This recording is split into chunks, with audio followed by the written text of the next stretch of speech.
Bienvenue sur Que devient l'Afrique, un espace dédié à la compréhension des dynamiques régionales et institutionnelles. Aujourd'hui, nous analysons les déclarations de Souley de Paris, qui apportent un éclairage sur certains aspects du fonctionnement institutionnel et de la coopération régionale au Burkina Faso. Dans son intervention, il met en avant l'importance d'une lecture attentive des informations publiques, la coordination entre acteurs compétents et l'anticipation des enjeux pour maintenir un fonctionnement stable et organisé des institutions. Il souligne également la nécessité d'un dialogue constructif entre différentes parties prenantes et d'une concertation durable au niveau régional, rappelant que la coopération entre États peut soutenir la continuité des initiatives institutionnelles. Cette analyse vous propose de replacer ces propos dans leur contexte, d'en comprendre les enjeux principaux et d'en tirer des clés de lecture claires et structurées. L'objectif est de guider votre réflexion de manière factuelle et équilibrée, sans interprétation hâtive, pour mieux appréhender les dynamiques institutionnelles et régionales. Pas grave. Ils ont programmé l'assassinat du capitaine Ibrahim Traoré avec les membres du MPSR2. Oui, le lieutenant-colonel, le lieutenant-felon Damiba est à la manœuvre. Les preuves surabondent. Ce soir, nous allons mettre à disposition un enregistrement, le coup téléphonique qui compromet totalement, complètement le lieutenant-colonel Damiba. Le 3 janvier 2026, à 23 h, l'heure était planifiée, tout était programmé. Il fallait neutraliser le capitaine Ibrahim Traoré, lui donner la mort. Oui. Depuis son lieu d'accueil, en l'occurrence Lomé au Togo, Damiba continue toujours à être lisible et à déstabiliser le Burkina Faso. Le Togo doit clairement mettre aux arrêts ou bien faire partie de son territoire le lieutenant-colonel Henri Sadaogo Damiba. Parce que depuis des mois, le pouvoir du président capitaine Ibrahim Traoré dénonce les tentatives répétées de déstabilisation du Burkina Faso via le Togo, où se trouve le lieutenant-colonel Henri Sadaogo Damiba, lieutenant-felon. Dans cet enregistrement audio, c'est quelque chose de surréaliste. C'est un plan diabolique qui a été savamment planifié et qui devait être exécuté. Nul n'était la vigilance des services de renseignement puissants du Burkina Faso. Je profite ici pour saluer le commandant Yabré. On écoute ici une partie de l'audio.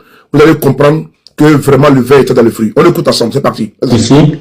Et bon, en tout cas, comme on a des éléments de l'armée de l'air qu'on avait affecté là-bas qui sont maintenant pris en compte avec dans la GR là, voilà, je trouve que bon, j'ai toujours de bonnes relations là-bas. Et bon, je pense que ce sera gérable. Voilà. Maintenant, bon, je sais pas, vous allez encore me rappeler ce soir. Je souhaite savoir s'il y a autre point particulier. Non, c'était les deux points. Ah, ce sont les deux points. Ok, donc si je comprends bien, c'est vous qui connaissez la manœuvre interne. Qui, vous pensez, doit faire quoi? Et vous touchez les gens individuellement sans que les personnes internes ne se connaissent, si je comprends. Oui, c'est plus ou moins. D'accord. Par exemple, toi, tu connais, mais le roi a d'autres targets, tu vois, non? D'accord, je vois. Voilà, donc, mais comme on veut synchroniser pour que ça se passe en même temps, l'objectif là, c'est de paralyser leur de réaction pour qu'ils ne puissent pas réagir. Sinon, il y a d'autres qui doivent faire, il y a des mouvements qui sont prévus. D'autres côtés, qui doivent descendre. Je ne sais pas si je me fais comprendre. Oh, d'accord, donc il y a des mouvements en fait qui doivent descendre.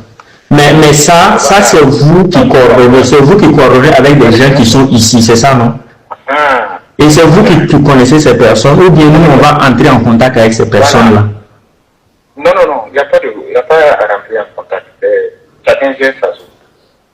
En réalité, le mouvement là, le mouvement là exige le contrôle de Chirana, de la zone de Chirana. D'accord. Handicapé la capacité pour que les gens puissent faire les mouvements. D'accord. Mais avant le mouvement des entités là, on va sectionner les têtes là. D'accord. Pas une seule tête, pas le parterre là seulement. D'accord, j'ai compris. C'est dire le rôle que vous voulez m'attribuer là, c'est dire comme j'ai des éléments de la... Non, je suis seul. Non, je suis dans ma chambre. Non, je suis dans ma chambre, puisque d'habitude, vous n'êtes pas clair avec moi. Vous n'êtes pas clair, vous parlez à voix haute. Moi, je ne peux pas... On se comprend en fait. Non, on ne se comprend pas. Puisque vous n'êtes pas clair, vous parlez de codes. Voici que ce soir, vous avez dit clairement, bon, du coup, vous me dites que demain. Donc, il faut que je sache les détails, la mission que vous voulez me confier, tout, quoi. Il faut que je comprenne. Voilà, il faut que je comprenne.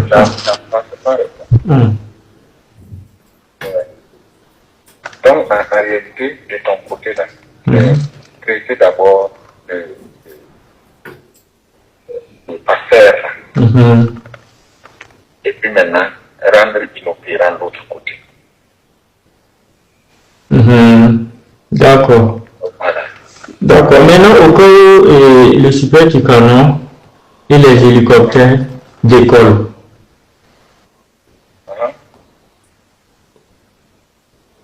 Non, c'est pour savoir s'ils vont entrer dans la danse ou pas, quoi.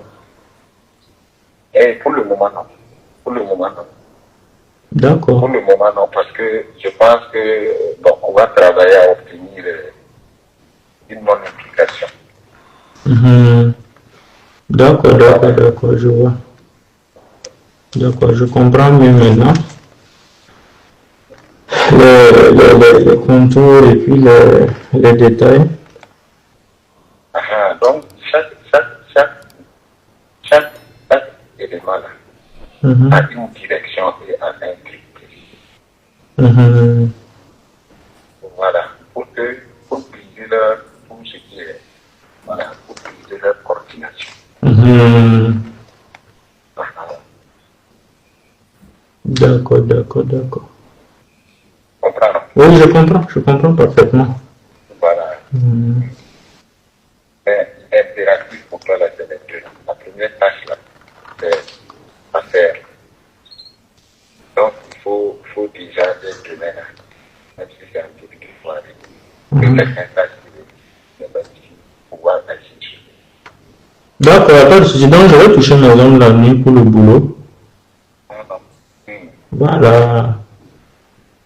Je vais toucher mes hommes la nuit pour le boulot. Sinon, j'avais dit que je vais diviser le truc là-bas. Ah bon, dommage, moi je... Non, mais il n'y a pas de problème. Si je le gagne là, si je le gagne, que je vais diviser ça avec toi. D'accord. Il n'y a pas de souci. Pas de souci. Mais confirme-moi seulement que ça peut aller. On peut donner là. Voilà. D'accord, ok, ça marche. Parce que tous les autres sont calés pour demain. Maintenant, tu étais le premier à connaître demain là. Non, vous n'avez pas été clair avec moi. C'est compliqué, moi je ne sais.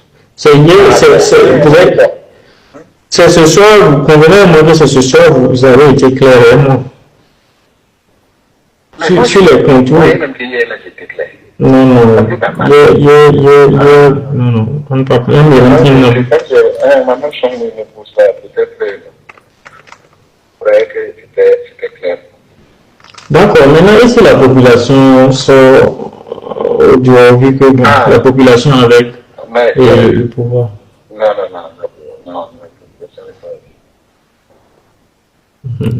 la population va sortir. Vous avez entendu, vous avez écouté. D'accord. Nous sommes ici dans un plan machiavélique diabolique planifié par Damiba. La date, c'était le 3 janvier 2026, l'heure 23h. Il a pris le soin, puisque le verre dans les fruits, il y a des traites et des collabos qui sont au sein de l'armée burkinabé, qui veulent toujours, qui rêvent de pouvoir renverser IB. Et Damiba est en tête. Le Togo doit livrer Damiba. L'audio, je vais mettre l'audio entier qui fait 19 minutes sous ma vidéo. L'heure est très grave. On doit rester en vigilance maximale parce que Damiba et sa bande veulent faire un coup d'État au Burkina Faso. Ça ne passera pas. Vive le capitaine Courage Ibrahim Traoré. L'analyse contextuelle des déclarations attribuées à Souley de Paris s'inscrit dans une réflexion plus large sur la dynamique institutionnelle du Burkina Faso et, au-delà, sur les trajectoires de gouvernance observables dans plusieurs États d'Afrique de l'Ouest. Le propos, tel qu'il est présenté au public, ne se limite pas à une simple narration d'événements ou à l'exposition d'éléments bruts, il invite à une lecture structurée des mécanismes de vigilance institutionnelle, de coordination administrative et de coopération régionale, dans un environnement marqué par des recompositions profondes. Souley de Paris introduit son analyse en mettant l'accent sur l'importance de l'anticipation stratégique. Selon lui, la capacité d'un État à préserver sa continuité institutionnelle repose sur la qualité de ses dispositifs de veille, sur la circulation maîtrisée de l'information et sur la coopération entre acteurs civils et administratifs. Cette approche souligne une idée centrale, la stabilité d'un pays n'est pas uniquement le fruit de décisions ponctuelles, mais le résultat d'un travail constant d'observation, d'évaluation et d'ajustement. Dans cette perspective, les éléments évoqués sont présentés comme des signaux appelant à une lecture prudente. Ils sont replacés dans une temporalité précise, non pour susciter l'émotion, mais pour illustrer la manière dont les institutions fonctionnent face à des situations complexes. L'intervenant insiste sur la nécessité de distinguer l'information vérifiée des interprétations hâtives, rappelant que la solidité d'un État dépend aussi de la maturité analytique de son espace public. Le discours développe ensuite une réflexion sur la coordination interne. Souley de Paris met en avant l'idée que toute organisation étatique efficace repose sur une répartition claire des responsabilités, une articulation cohérente entre les différentes zones administratives et une communication fluide entre les services concernés. Cette organisation, lorsqu'elle est bien structurée, permet d'éviter les dysfonctionnements et de renforcer la confiance dans les institutions. À travers cette analyse, apparaît également une dimension historique. L'intervenant rappelle implicitement que le Burkina Faso, comme de nombreux pays de la région, a connu différentes phases de transformation institutionnelle. Ces périodes ont façonné une culture politique spécifique, marquée par une forte sensibilité aux questions de souveraineté, de gouvernance et de responsabilité collective. Comprendre le présent suppose donc de replacer les événements dans une continuité historique, en tenant compte des héritages et des leçons du passé. La réflexion s'élargit ensuite au cadre régional. Souley de Paris évoque l'importance des relations entre États voisins et le rôle de la concertation diplomatique. Dans un espace sous-régional caractérisé par des interdépendances économiques, sociales et institutionnelles, aucun pays ne peut évoluer de manière isolée. La coopération régionale apparaît alors comme un levier essentiel de stabilité, favorisant l'échange d'informations, l'harmonisation des politiques publiques et la prévention des tensions institutionnelles. L'analyse souligne également le rôle de la communication officielle. Selon l'intervenant, la parole publique des autorités doit viser à rassurer, à informer et à structurer le débat, sans alimenter la confusion. Une communication claire et mesurée contribue à renforcer la crédibilité de l'État et à maintenir un climat de confiance, indispensable au bon fonctionnement des institutions et à l'attractivité du pays sur le plan international. Dans ce cadre, la notion de responsabilité collective occupe une place centrale. Souley de Paris insiste sur le fait que la stabilité institutionnelle ne relève pas uniquement des dirigeants ou des administrations, mais implique l'ensemble des acteurs, responsables publics, leaders d'opinion, médias et citoyens. Chacun, à son niveau, participe à la construction d'un espace public apaisé, fondé sur l'analyse, le discernement et le respect des cadres établis. L'approche proposée se veut résolument pédagogique. Elle invite le public à dépasser les lectures simplistes pour adopter une posture analytique. L'objectif n'est pas de susciter l'adhésion ou la contestation, mais de favoriser la compréhension des enjeux institutionnels et géopolitiques. Cette démarche s'inscrit dans une vision à long terme, où l'éducation civique et l'accès à une information contextualisée jouent un rôle déterminant. Sur le plan africain, cette réflexion résonne avec des problématiques plus larges. Comment renforcer les institutions? Comment concilier souveraineté nationale et coopération régionale? Comment construire des mécanismes de gouvernance capables de s'adapter aux mutations contemporaines? Les propos analysés invitent à considérer ces questions non comme des défis insurmontables, mais comme des opportunités de consolidation institutionnelle. Le message qui se dégage est celui d'une vigilance constructive. Il ne s'agit pas d'une vigilance anxieuse, mais d'une attention lucide portée aux mécanismes de gouvernance. Cette vigilance repose sur la transparence, la concertation et la capacité à tirer des enseignements des expériences passées. Elle suppose également un engagement continu en faveur du dialogue et du renforcement des capacités institutionnelles.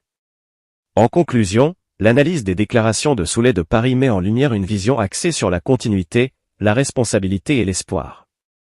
Elle rappelle que la stabilité institutionnelle est un processus dynamique, nourri par l'histoire, la coopération et la participation citoyenne. Pour l'Afrique, cette approche ouvre la voie à une réflexion positive sur l'avenir, un avenir où les institutions, soutenues par des citoyens informés et des partenariats équilibrés, peuvent devenir des moteurs durables de progrès.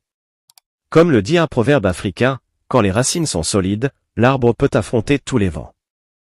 Cette sagesse rappelle que la force d'un pays réside avant tout dans la solidité de ses fondations institutionnelles et dans la capacité collective à les préserver.